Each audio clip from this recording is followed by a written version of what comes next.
If you couldn't tell from the video alone, I'm talking about Destiny 2. I myself have been playing the game for about 10 years on and off, and seeing how the players nowadays are treating this game and the company, it is a bit disappointing to see.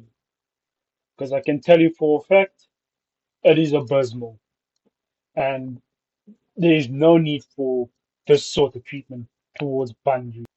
For nigh on 10 years total for Destiny and 7 years for Destiny 2, I think the community has believed that Bungie had made the story as the years went by and they released the DLCs. But what if we never really knew what Bungie was cooking? What if we ran headlong and empty handed because we were directed to the entire time? What I'm going to try with this video is to cover each and every release of the DLC, including its seasons, up to the current date. And I hope to challenge the community and maybe the developers themselves. There are a few disclaimers I should state beforehand. Firstly, this is entirely a theory, as this is based on my own personal experience and enjoyment of this game. And the only one that can probably either approve or disapprove this is Bungie themselves. Now, the first theory is that Bungie conditioned us that we would always succeed no matter what we do.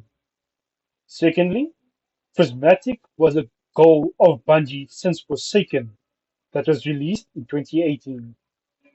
Thirdly, Bungie was and still is upgrading the Tiger engine for the future releases of their games. Next is that Destiny has no created material. It is solely built by itself. There is no prior material. There is no anything that bases itself off of, unless you just consider societal structures. Next is that not all seasons covered will have a lot said about them. This is because some seasons lead into another, while others must be noted for future seasons or events. Next, seasons were never meant to follow the main stories, but were side stories that our guardians experienced or to connect events. Lastly, spoilers if you just started the game, at which point, well, sorry about this. The final point, I will try and explain some of the business-oriented decisions taken by Bungie, as I have a relevant background in business. Destiny, in its initial release in 2014, was aimed at being a simple game that could be built up in terms of story as well as world as the years progressed. And Bungie has successfully done this with the subsequent release of Destiny 2 in 2017 up to the current expansion of Episode Heresy. But however, it should be noted that these years were rather quiet compared to the tumultuous time of Destiny 2. The base campaign of Destiny was simple and allowed for character individuality to thrive, as with a rather simple character design and two unique archetypes for our classes that became the core identity of what we know and love in Destiny: the Titan, the Warlock, and the Hunter. The campaign took us through various portions of a futuristic space, from Venus to Mars, and even further. The final boss of the campaign being an entity called the Black Heart, which we defeated for our first victory in a string of many, and marking the beginning of our legend as a guardian. This show was also marked by the release of the first raid that would set the expectations of what we would expect in terms of gameplay and content for Endgame, the Vault of Glass. The Dark Below DLC, the first official Destiny DLC, that put us against a veritable champion of the Hive faction, but one that also led to future repercussions against the Hive deity.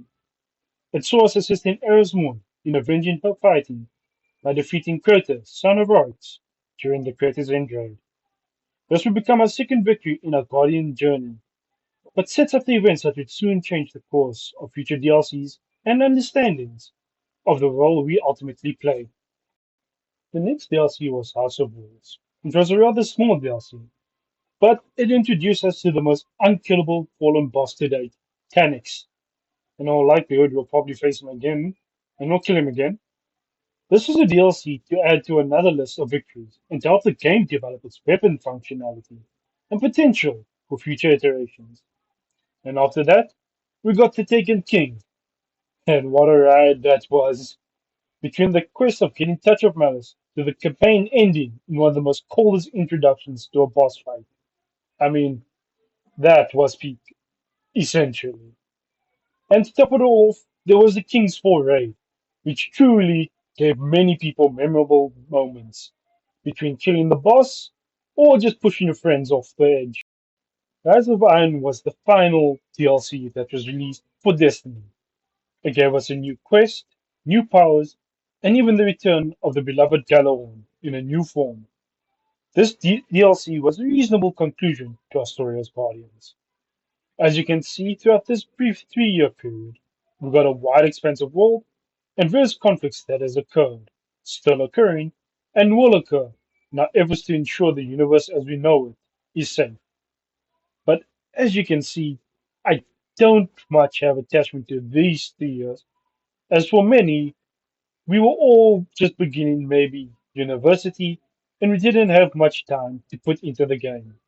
Whereas Destiny 2, that is a whole new story. Compared to Destiny, the sequel Destiny 2 sought to expand the world they had come to know and allow Guardians to write the story for years to come. As I said before, this was the year I actually started becoming more active, and this is one where it holds quite fondly to my heart. So, the Red War campaign. Our story, for those who remember, begins with the Cabal attacking and attempting the greatest act of hubris ever, trying to contain and control the Traveler. As we begin the campaign, we are stripped of what we once were, all-powerful guardians that does not fear gods. But as we progress the campaign, we as a guardian uncover a new definition for our abilities, mainly a new Arc Super for Hunter, new Void Super for Titan, and a new Solar Super for Warlocks. And hopefully you guys can keep this in mind because we'll have a bit of fun with it later. We complete this campaign by defeating Gaul as we begin in a long recorded story of our guardians and our new strength. The first official raid was released as well, being the Leviathan. In this raid, we were tasked to investigate the vessel bathed in opulence, following the whims of the exiled Cabal Emperor Callus. Naturally, we took down Callus, but were left with more questions than answers. Answers we were unsure we would ever get. Then we got Curse of Osiris, a rather simple DLC tasking with asking the exiled. I forgot that happened to him, but we were to assist Osiris in his fight against the Vex, as usual, because he was obsessed with him. We scored a victory and, well, kind of made a few good memories, hopefully. This was, however, titled one of the worst DLCs of Destiny 2 because the story was a bit lackluster, destination was empty, and there wasn't much to do at this point. But that would soon change. Warmind was a DLC that actually marked the return of what Destiny players wanted, a challenge and a more interactive environment. And boy was it active thanks to escalation protocols. The campaign saw us assisting Anna Bray on a new location of Mars in fighting back an exiled portion of Oryx's forces, led by Noctis and controlled by the Hive Worm God Soul of a Thousand Voices. With the help of a certain Warmind, who were always cautious against named Rasputin, we defeated Soul in a flashing victory. And this was a DLC that saw many people really push the limits of their thinking in order to get one simple exotic. That and a bit of patience. But before we can begin the next expansions, it has to be said that after this expansion, Bungie broke away from Activision as a publisher. This also marked the point where Bungie took the reins of all matters Destiny, and they said to us, let us cook when we need to. So, without further ado, let's talk about the golden age of Destiny 2. Forsaken is a DLC that brought joy to everyone that remembers it when it came out. I certainly still do, as we got two new locations, a new raid that beat our asses and forced us to actually think, to an ending so bittersweet it keeps some people awake at night. The opening takes us to a prison break, one liners, and the reason most of us choose hunters. Don't lie, you know those cutscenes goes hard, and that one is the coldest one yet. If you know, you know. We will then begin the hunt for the Scorn Barons across the first of our two locations, the Tangled Shores. Here, we also get a quest to receive three new supers per subclass for each class. The Titans, consisting of their Born in Maul for Solar, Thundercrash for Arc, and a variation of the Void Sentinel shield. For Warlocks, there was the Wall of Radiance for Solar, Chaos Reach for Arc, and Nova War for Void. Hunters receive Blade Barrage for Solar, a variation of the Arc Staff Super, and Spectral Blades for Void. Now, just keep these supers in mind again, because they will play in at some point. As we progress the campaign, we learn of the Awoken origins as we travel to the Dreaming City, our second new location, and the site of some long held secrets. This chapter is concluded with the defeat of a Tekken Chimera and the death of Aldrin Song. It is a hollow victory, but one, nonetheless, we have rightfully earned. The raid further solidified this victory as hollow because the Dreamy City was left in an irremovable curse, as they are stuck in the city to relive events cycle after cycle. But now, this is a bit of a key point I have to mention. As I said again, that Prismatic was always a goal for Bungie. And I cannot give exact dates, but I think it was during this time that they actually decided to develop Prismatic. But they had two goals first. It would be, well, to flesh it out as to what it will consist of, but maybe upgrade the Tiger engine as well to support it. My best guess is it occurred around the season of the Drifter, as this is when we started to interact more and more with the darkness in some shape or form, leading to the conception of a darkness subclass, with the first being Stasis.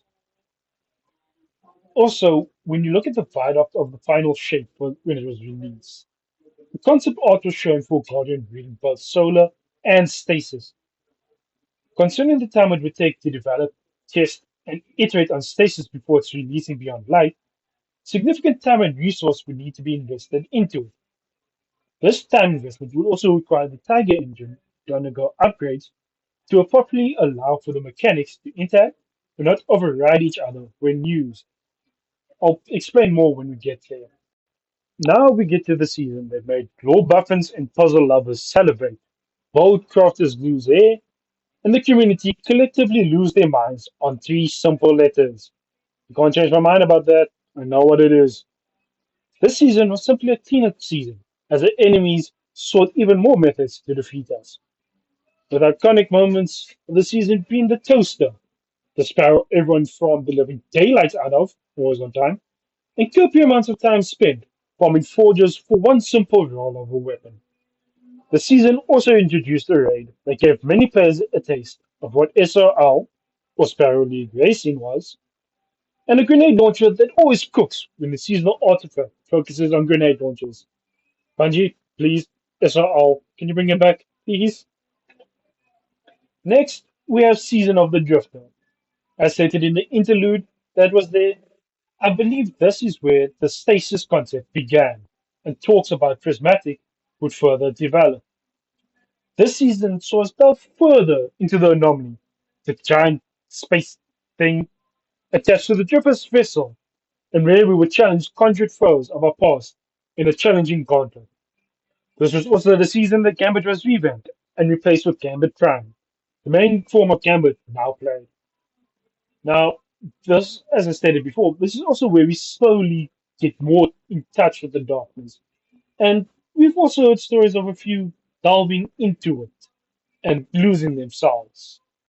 Oh, season of the opulence. This was a season that pushed the boundaries. It was challenging.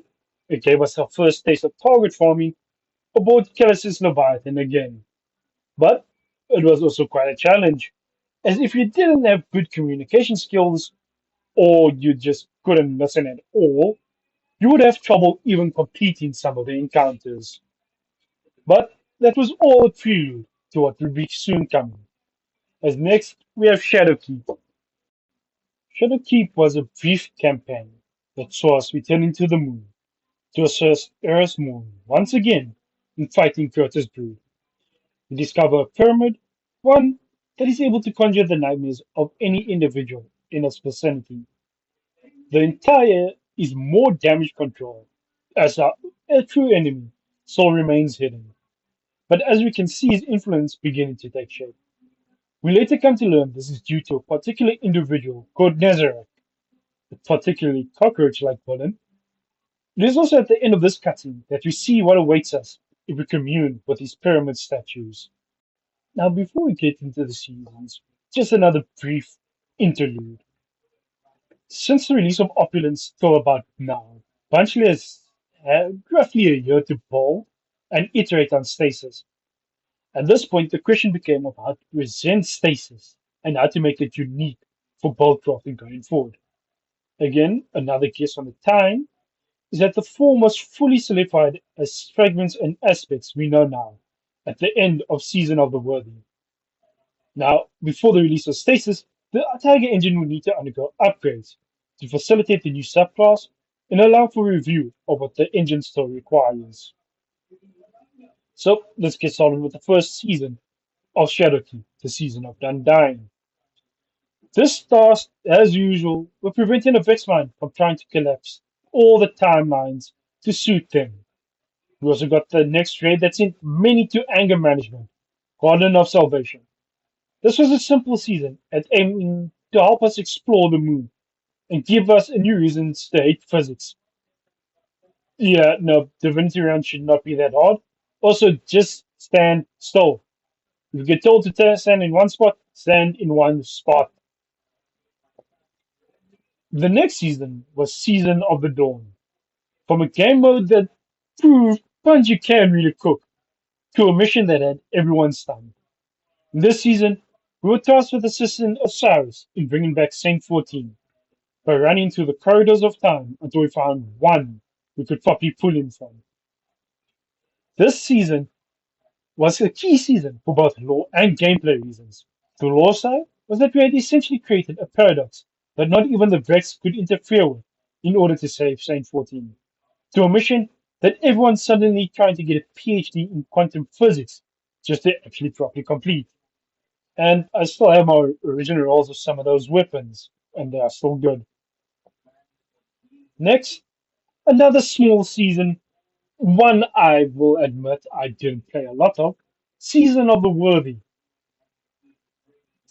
At this point, as I stated, Stasis takes form. And this is actually at the end of the season when Stasis was revealed to us as we knew it. But as I said, it was lackluster, and we only understood its worth in the later season. Simply put, we were tasked to help Rasputin in setting up his defenses to prepare for the Black Fleet's arrival. And now, oh, this season. This changed two things for Destiny. First was this was before Stasis came along, and before the Destiny content vault occurred. This season saw us return to Io with the aim at finding a way to halt or even stop the Black Fleet. With the help of Earthsmorn, we uncover a plot that hints at a darker history to the universe, one that has finally made its way to our doorsteps. This season was long by, whew, I think it was nearly 4, maybe 6 months. And I think this was because Bungie needed to get the engine ready to prepare for any and all potential fixes in house so they can be ready for when they put stasis, wow, into the live environment. Beyond Light was definitely an expansion of note. With a new subclass, a new location, and a new raid to enjoy, all that we know would change. The DLC tasked us with responding to a distress call by a character we last saw back in D1, Barracks. We learn that a fallen named Aramis has managed to commune with an artifact from the Pyramid Fleet, granting her control over power we dub Stasis. We also decided to proceed in a similar fashion, learning stasis and seeking a manner to use it, but not succumb to it. As we hunt down Aramis's lieutenants, we slowly unlock more and more facets to our stasis subclass, with limited duration, however. At the end of the campaign, we successfully defeat Aramis, causing her to crystallize herself, and we ourselves gain complete control of stasis, no longer needing external means to activate it. The raid Deep Encrypt also brought back the most classic raid method, damage check. The raid also allowed us to meet one of the most puntable characters we have ever met, Clovis Bray. Bungie, can you please unplug him for good? Because we can't stand him. Please.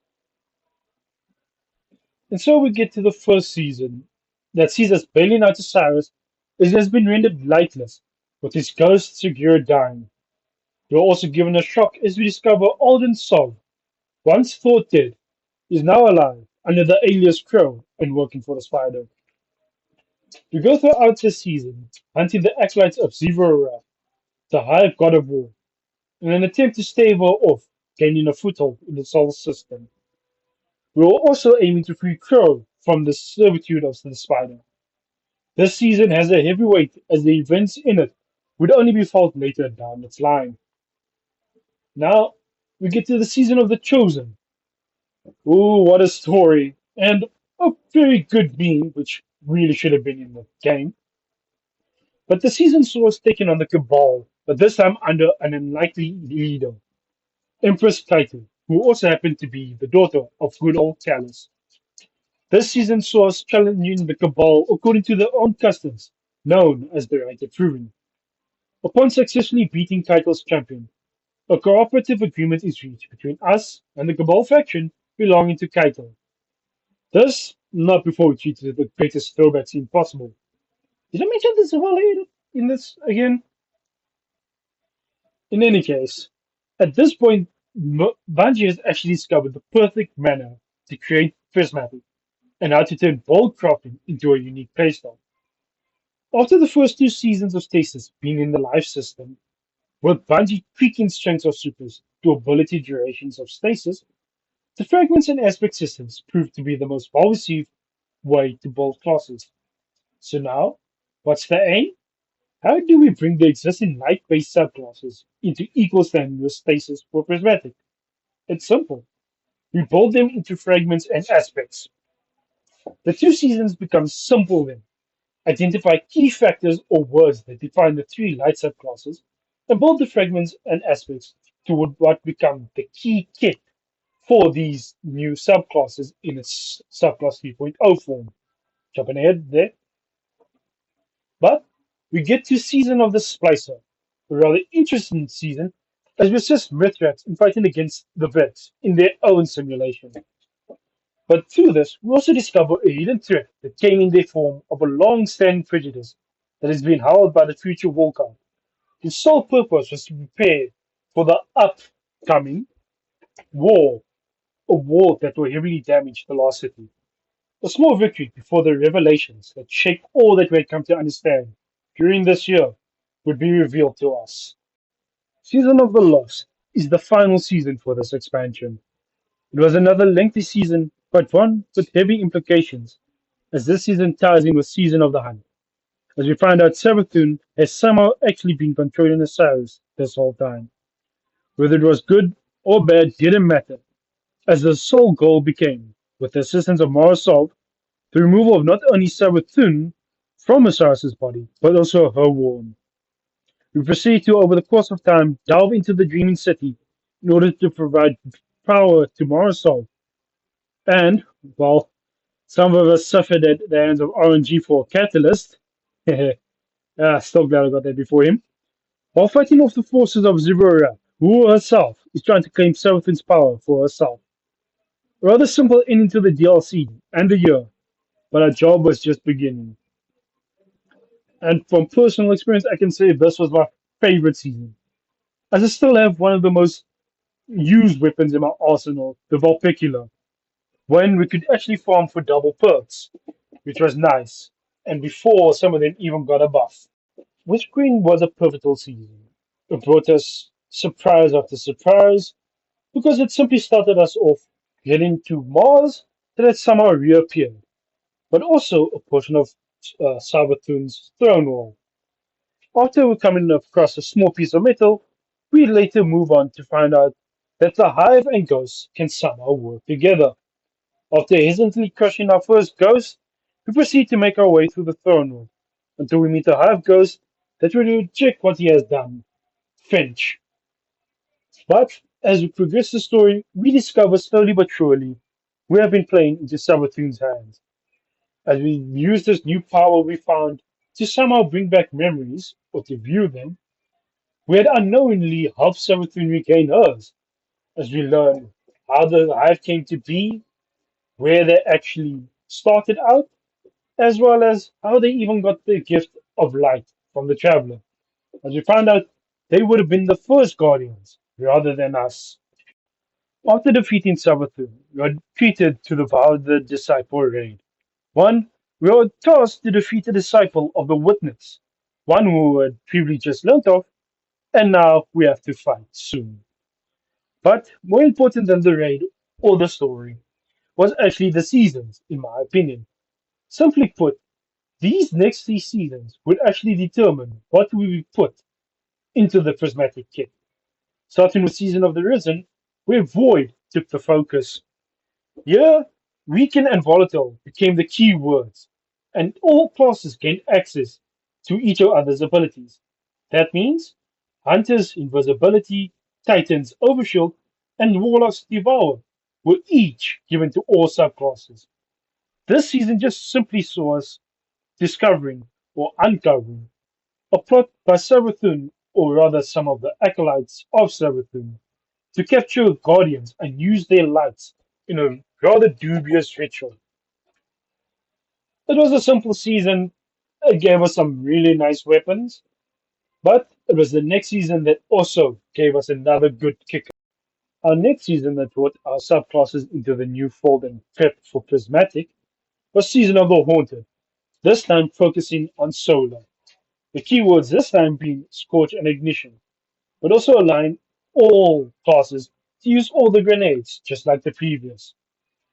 I know there's some people that say Season of the Haunted was too slow paced, but in actual fact, it was the perfect pacing. If you honestly believe you can get through any traumatic event within a week or two, boy, you are not going to survive because it actually takes time.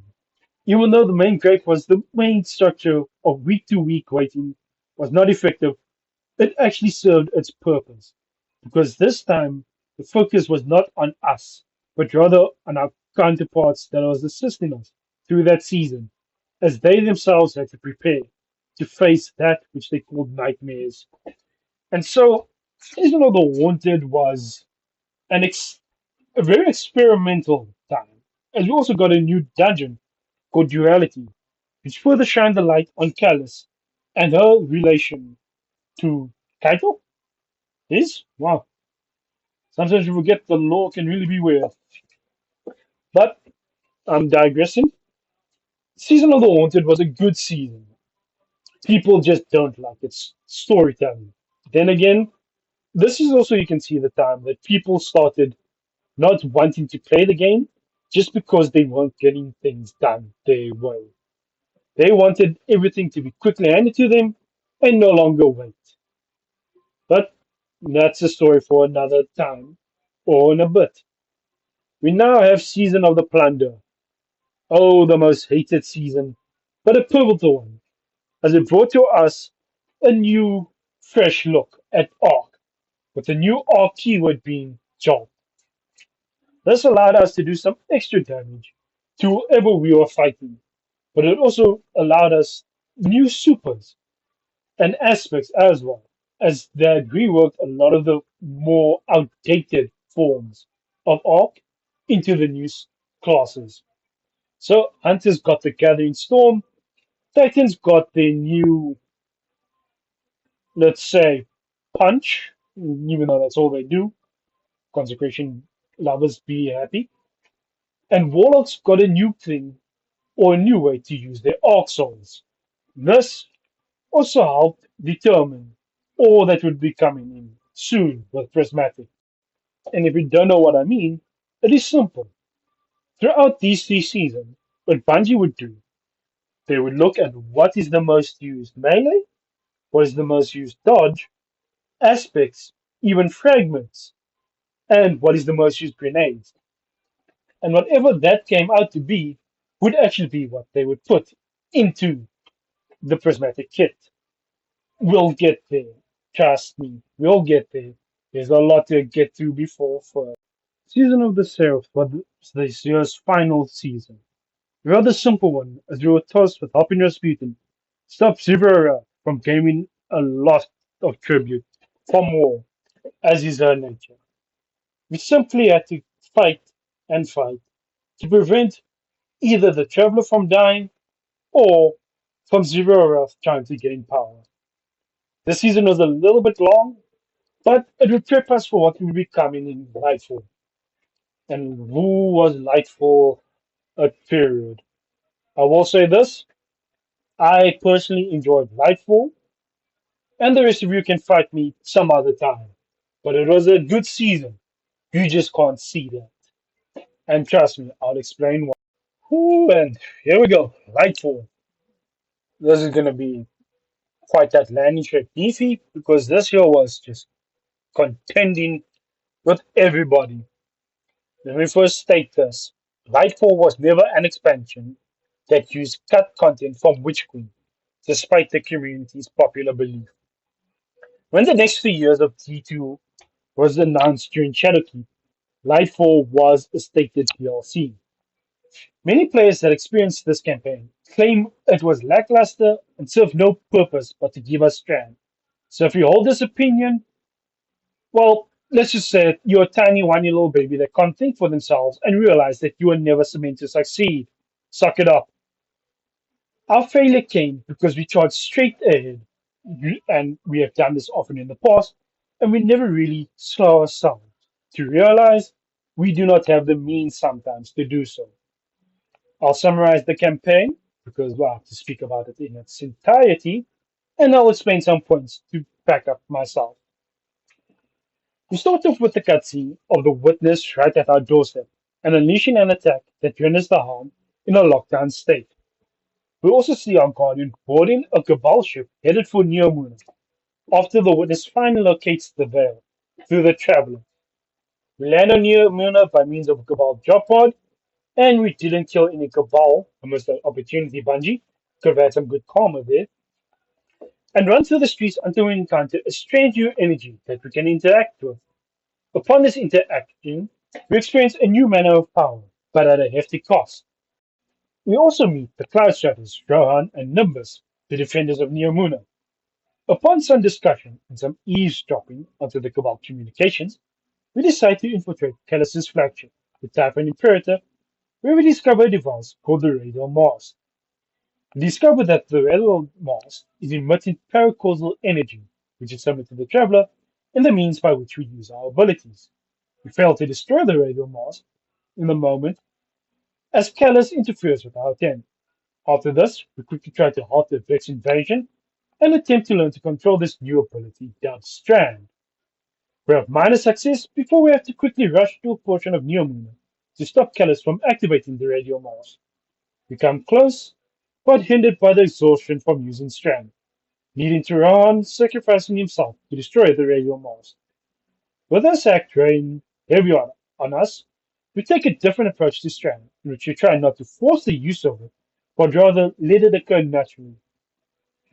With us now being able to freely control Strand, we team up with Nimbus and Empress Cattle to protect the Vel in one last stand against Callus.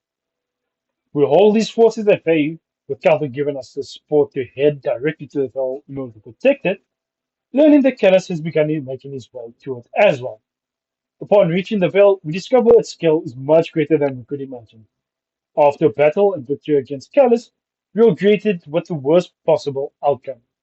Witness had somehow, through our ghost, forged a connection between the Traveler and the Veil, thus gaining entry to the Pearl Heart, a Zavala, alongside Marasov and Ikora, can only watch. So, first thing is the opening cutscene and ending cutscene. Since we don't know exactly how long the time frame is between the two, we can't say how long it actually was. But we can make some educated guesses, and this is quite simple. We are on Neomuna, which is one of Neptune's moons, not the actual name, but in the same region. But the rotational rate is different than Earth. Potentially, as well, us doing the campaign events would have been days or hours, while the time cutscenes would have actually been maybe 10, 15 minutes. This is all the while no information was being shared with and from the Hive between either our guardians or the harm. The other factor is, at the same time we were learning about Neomuna, a separate Guardian scroll was getting out from Asher as they learned of a simulation of the Veil, but no one understood what it meant in the mission at the time.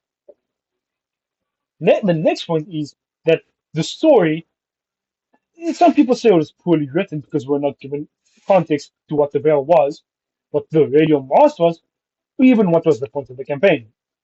But here's a different take then.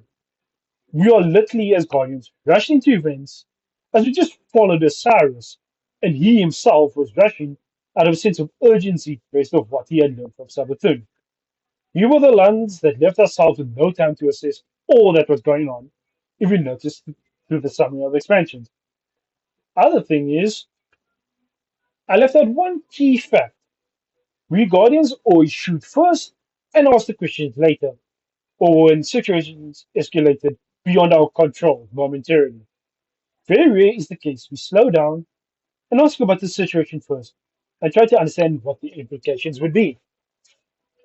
Everyone in the community is under the impression that the radial mass was the device the witness would use to form a connection between the traveler and the veil, as it was the most mentioned object throughout the campaign.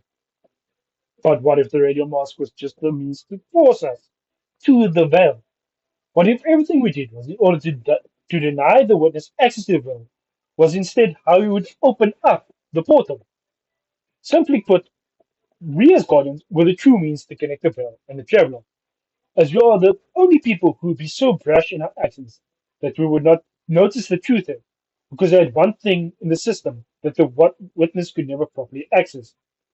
The one thing that exists outside the traveler, but is also part and parcel of the traveler, steeped and supported by the traveler, and that is ghosts. We Guardians assumed that the radio mass was the main part of the witness's plans to use the veil. And when it was actually us that would actually be the connection. Because everything we did, whether it be fighting Careless, getting to the radial mast, failing at the radial mast, everything pushed us closer and closer to the proximity of the veil, allowing the witness to create the connection and accessing the Pearl Heart.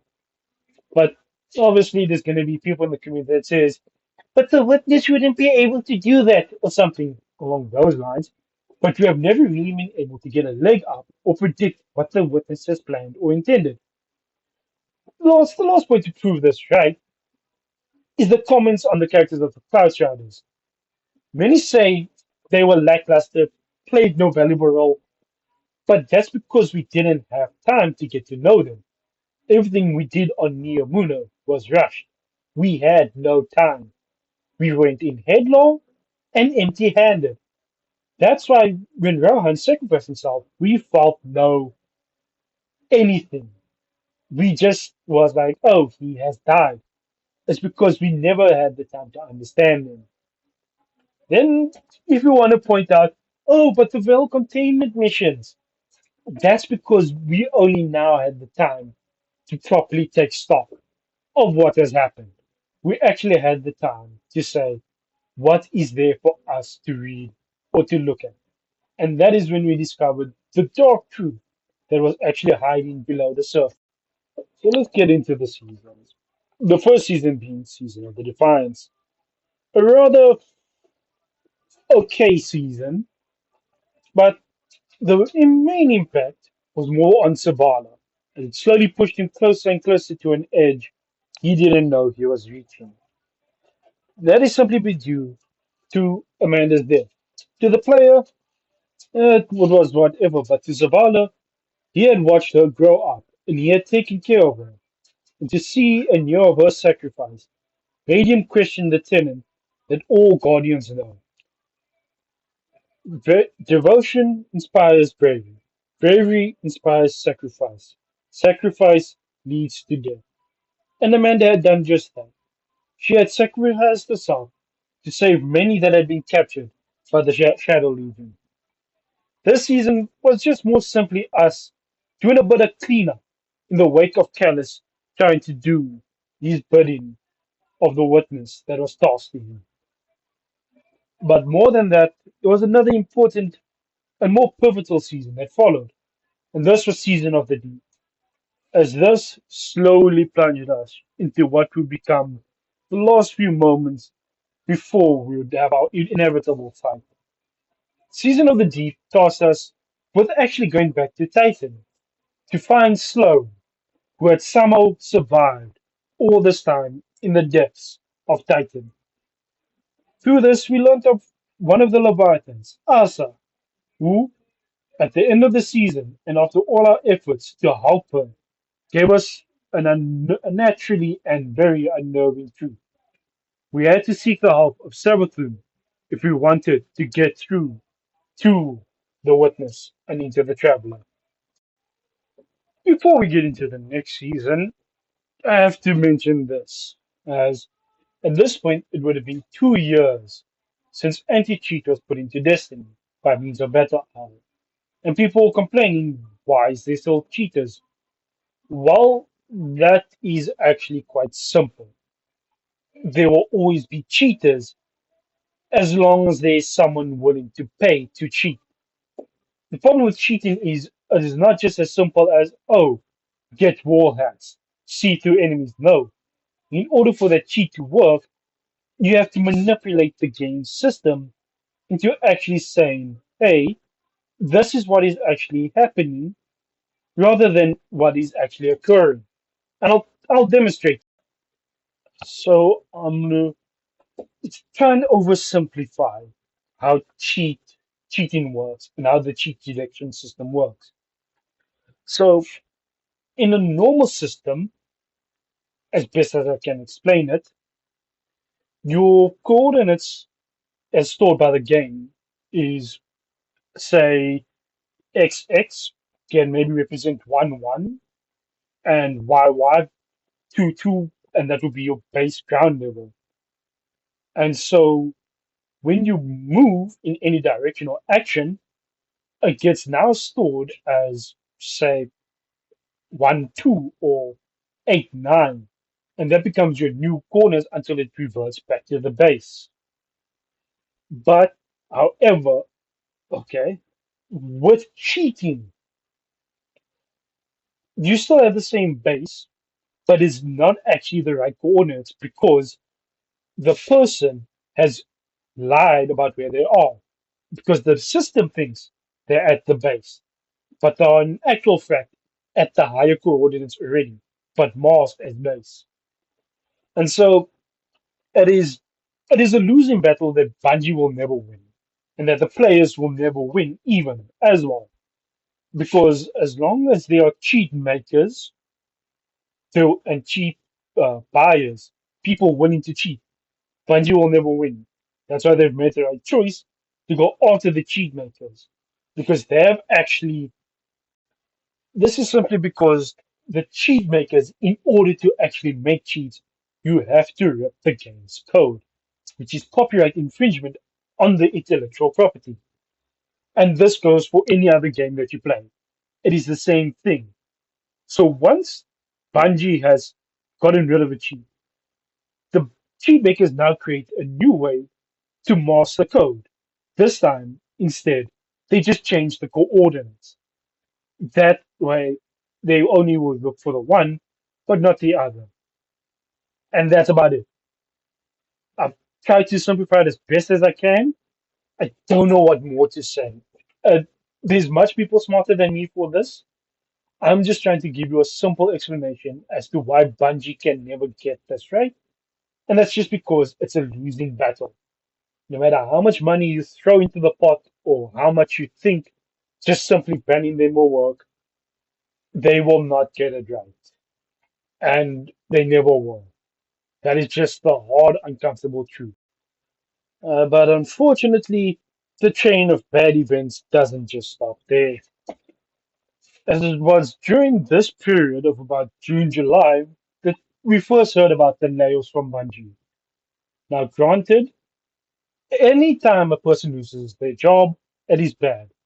However, Bungie didn't really give any comment on it, which is normal. But the community just lost their marbles as they overplayed the severity of the situation. This is my personal opinion and analysis. It wasn't actually all that bad. Yes, a lot of people lost their jobs, but that's just because the contract period that they had signed had come to an end. And that still counts as a layoff because your worker turnover has just been coming changed and turned into effect. And so now you have to report it. But it looks bad because now you just laid off multiple people. Was laid Even Michael Salvatore was laid off. But if you actually look at it, the time he was laid off, he would have been in his late 60s, early 70s. He should have been in retirement, considering all the work he has done. And so it is no surprise that maybe he left willingly because of his age. Same with a lot of other people. Even though they were laid off, they may have actually gotten better job opportunities because they now have a leg in the industry. They have experience. Because if they came from the time of COVID, they have about 3 to 3.5 years experience, which is a lot. And for any company, you are welcome. So they may have gotten job offers. We do not know. But classic Bungie community or Bungie players, pitchfork and torches for everyone. Why? Because we love to. But no. So the layoffs that have occurred both in 2023 and 2024 may actually not be that bad. We don't know because Bungie has not given comment and they don't have to. However, it would just be nice to know because it shows us that they care. Another thing to consider is that around this time they had just been bought by Sony. So people may have also been taken into the Sony division for other game companies. I'm not trying to suck Bungie's dick. I'm just trying to say don't break out the pitchfork and torches at the drop of a hat because something happened and you don't like it. Think a bit first, and maybe, just maybe, there might be a different answer coming out of it. Like I told you in the beginning, this was a very contested year. Another factor that played into place was the now famous video from Astacross called Bungie or Destiny has become a microtransaction hell. Yes, he is right in some regards, but others, he is completely missing the mark. First and foremost, Bungie is a company. Their aim is to make a profit. How much of a profit is up to them. The way they make it is up to them. But the standards or the lines we will allow them to cross, that is ours to choose. That is correct. But I do believe that all through the years, from about 2018 until now, all their decisions have been about trying to repay a debt. What debt, you may ask? Simple.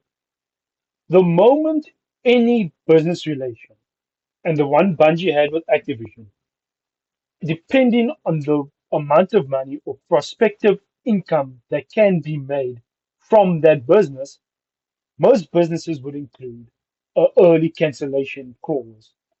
And for Bungie, that may have been a hefty amount that they finally or still are paying off. Because if you look at how well Bungie or Destiny has done throughout the years, It is a sizable sum that Activision would have lost as a publisher. How would you recoup that or mitigate that loss? You would do an early contract cancellation clause, giving Bungie the chance to maybe pay it off after its time or after a certain time, based on projections. Now, again, this is not to suck off Bungie's dick. This is just to give people or the community a chance to see things in a different light. Some of the things that he was right about is maybe the events, because those cards they can be for free. It works, and it really does work. Then you still have the problem with the Eververse. It's not that bad. There is worse games. Call of Duty, Fortnite. There is worse.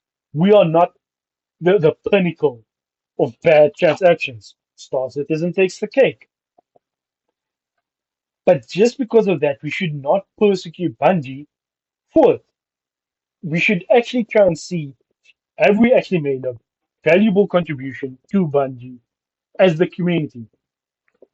Lately, not so much, because everyone just wants to create a negative echo chamber, which is not good for the game or healthy for its players. But that's all the doom and gloom done. Let's get back to the story because we're coming up to the final stretch. Season of the Witch saw us take on a very interesting role as we had become the acolyte of Erzmorn, who had now become a high god. This saw us continuously fighting in the own structure of the Savathun stone wall, which we even did not know about. This was a simple season that set up all to come, the next, which was Season of the Wish. And wow, that was a season to remember. That season definitely broke the mold. Season of the Wish actually saw us finding out what the 15th wish was. If you were playing during the second time, you knew there were 14 wishes and a secret 15th that no one really knew about until that season came along. And boy, was it a season between story beats of love and an exotic mission that truly challenged us in our thinking. That season was a fun one.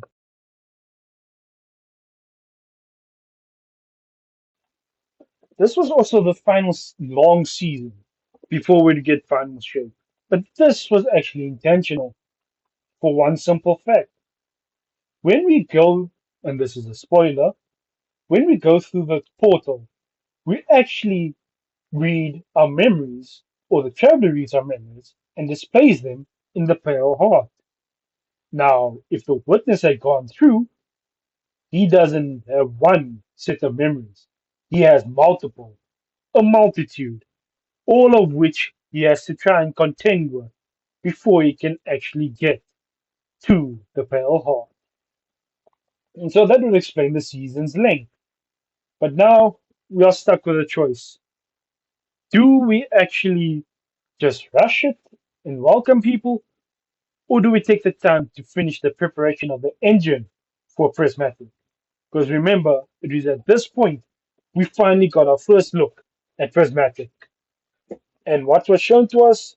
Well, I hope you remember what I said in the past. Because when they announced it, they announced three new supers, one for each class. And can you guess what they were? It was simple. For the for the hunters, it was a new Arc super. For the Titans, it was a new Void super. And for the Warlocks, it was a new Solar super. And that would replace each of our missing supers from each class. But that would also play into the new kit, and some of it would be a throwback to the original Destiny 1. So, we are at the end of our journey, ready to begin the final moments as we step into the final shape. So, let us go and see what awaits us. And so we come to final shape. between a campaign that truly challenged us in what we knew and what we could do, from getting prismatic right off the bat to Zavala accidentally wielding stasis. We even saw the return of Cade, and he had a fitting ending to a raid that truly made Last Wish almost sweat in comparison. But this was just not a simple expansion. Final Shape saw a whole new take on what we could do. Like I said with Prismatic, it was a long time working, but they did not know what to include. And what was the best way? After reworking all of the light subclasses, creating Stasis and Strand, they simply looked at what was the most used, and that became part of the kit. For example, Titans, they mostly used Consecration because it was that effective. That became part of this prismatic kit. Warlocks, well, between your empowering and healing, both were versatile and they were always used. For hunters, there was our knife trick or our threaded needle, both key parts of the kits for stasis or even the strand, but they all made it into the kits for prismatic. The prismatic itself was, oh, that was fun. I'm still using it to this day, as you can see from the gameplay. But after that, we discovered a new problem, and that was echoes. But of course, before we can even deal with what is going on around us, we can still have a bit of fun as Sabathun casually puts us in a test of one on one to see who can actually beat each other. And hopefully you win your 1v1s. But let's get to the episodes. Over the past few months or episodes, everyone's complained that the story is lackluster. Oh, wow. People really are so egocentric that they think they were the whole world. But it's not. And here's why. The first episode echoes it's not about us fighting the Vex. It's about Saint coming to terms and unknowingly finding out who he is. That is what is the focus. We're not the main character in these episodes. We're not the ones that need to resolve issues. It's our companions. We're now trying to figure out what to do now that the witness is dead. They're the ones that have need resolve issues. Like I said, Saint 14, he starts having doubts about who he is and even questions Osiris about it. But Osiris does not feel the need or does not want to talk about it because he fears how it will hurt him. And so the whole episode of Echoes is about resolving that. We are not the main character. We are the support. We're the ones helping them resolve their issues. Same with Mario Sanders and Xiaomi Issy. They were apart for so long and analyzed upon analyzed by the Vex that they do have some inkling of how they work. But with Smile Sanders gaining the echo of command, she has actually introduced a new variable to the Vex, one we may only see down the line, as now with her re-entering the Vex network, they can easily just take that echo of command from her, either becoming allies or even mightier foes. Then we get the episode Revenant. We're not the ones again that need the resolved issues. It's it's now Crow with Frickrel and Mithrax, who as we now discovered has become infected with Nezarek's curse. And so we are actually just going about helping them. And with the resolved issue, as you'll see, is that now we have a new opening for a new place to go to. Because we could unintentionally head to Old Greece and perhaps see what has become of it, or maybe even visit Eramis, somewhere outside the borders of Seoul. Bungie has essentially, with these episodes, left us openings for new stories that maybe down the line we will be able to play through. As of the time of this video being posted, Heresy is most likely out. So the question is, whose issues are resolving? Could it be titles? Could it be maybe be Eris Morn? Or are we helping Savathun finally put an end to the bad blood with her siblings of the Hive Pantheon? Well, if you've somehow made it to a damn near hour of just pure yap or dribble, call it what you will, there's just a few things I'd like to maybe just ask. For Bungie, let's just simply try and be more open with us. We know you are constrained by certain actions, by board members, by rules you've created internally, but give us maybe a peek into what is going on so that we don't feel so left out in the dark. For personally, I think the mementos could use a rework, as instead of maybe applying one memento on a singular weapon, you can apply multiple. And you can just pick your shader, your title, or even what stat you track and when. For crafting, return it to its original form. None of this level up easily bullshit. None of this, oh, just spend resources, glimmer, and get your weapon. No. Bring it back to you when it just came out with Witch Queen, where you had to get materials, make sure you had enough, and work your ass off together. That is the best. Then I would have to say this is the key one. Stop catering to people that want easy loot. The reason why no one wants to play is because they want their loot quick, easy, and with minimal effort. But that is not Destiny's way. Destiny's way is you grind, you put in effort, and you will be rewarded. But if people can easily just go in one, two, three, just spam their way to get loot, then what's the point? Just appear, disappear.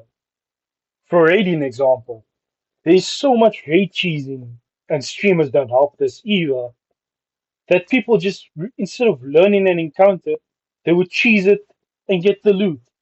And like I said, streamers don't help it because they would be the first to say, "Hey, go quickly do this cheese before they patch it to get your loot," instead of saying, "Here's how you do the raid. Here's how you learn it. This is how it's done." Nope, easy loot, easy one, two, three, and it's the streamers we look to try and see is it worth it. But if they don't care because they don't want to put in the effort, oh, then we are on a slippery slope down. And this is the most key one I have figured. Bungie, you have created the perfect manner to show all your content in one spot. It's the one thing we all thought was just there for show, and that is the timeline. You have created the perfect way to allow players to access your content, so you can actually end the DCV entirely. Granted, there won't be much loot, but you could maybe actually slowly but surely work it back in. And if you decide to, or if it should ever come to be, I say take Destiny down for 6 months and work on it. Work on the loot. Slowly bring it back in and then let people play it. Destiny actually needs that respite of time where it is not active and people are not trying to lose their heads to get one gun. Instead, people have time to rest and come back with new vigor. This final one is for the players. For the love of all things good and simple, have patience.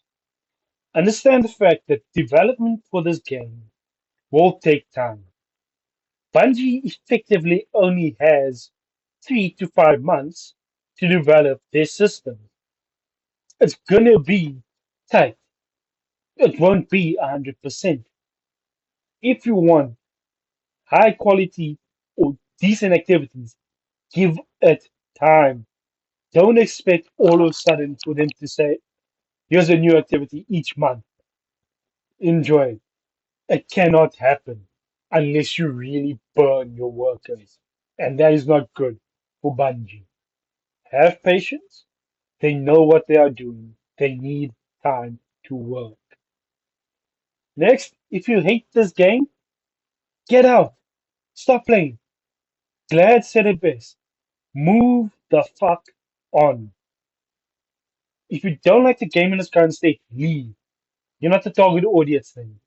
You're just some idiot trying to hate jerk it all the time. This game, you have to have patience and you have to be willing to put your time in. Stop expecting to get the world when you don't even give anything into it. If you put your time and effort into the game, you are gonna get results. But if you just want to do the bare or even less than bare minimum, you will get nothing. And if you don't get what you want, good, you deserve it. If you give less than bare, you deserve less than nothing. And this is another one that goes alongside that, and that is stop trying to put things in the game that does not add to it. This game does not need player housing, doesn't need more clan, doesn't need more vault space. It needs people that respect it, not people that want to expect a quick buck from it. This game will give you what you put out. That is the truth. If you show it respect, you will get your money's worth. Similarly, stop trying to decide how the story should be written or played. Get past your ego. You are not the one deciding what happens. The developers are. We are the ones showing the story, playing the story, experiencing the story. We're not the ones writing it. There's fan fiction sites where go have your fun there. So this was just something I had to do for myself, and I'm glad I did. If you think you have a problem with it, yeah, cry about it, see, maul, couldn't care less. But I'll still enjoy this game, and I'll still show it respect. Paul Tassi once wrote that Bungie has lost the trust of the players. But if I was Bungie or working for Bungie, I honestly wouldn't have respect for the players because they do not give what we want. Even as a player myself, I'm disgusted with the community. How Bungie got nominated or Destiny got nominated for best community, I do not know. When it is more toxic than a battlefield lobby, the Destiny community is not in the right space anymore. Destiny community is not helpful. It doesn't give support. All it does is at the first sign of Bungie doing something wrong, shouts, get game, or Bungie should just shut down. No, they shouldn't. You should just leave because your opinion is no longer valid. And if you've got a problem with that, sue me. And if you're somehow still here, leave a comment on what your favorite season was, maybe what suggestions you have for Bungie, and just share your experience because that was the intention of this video. Thank you so much.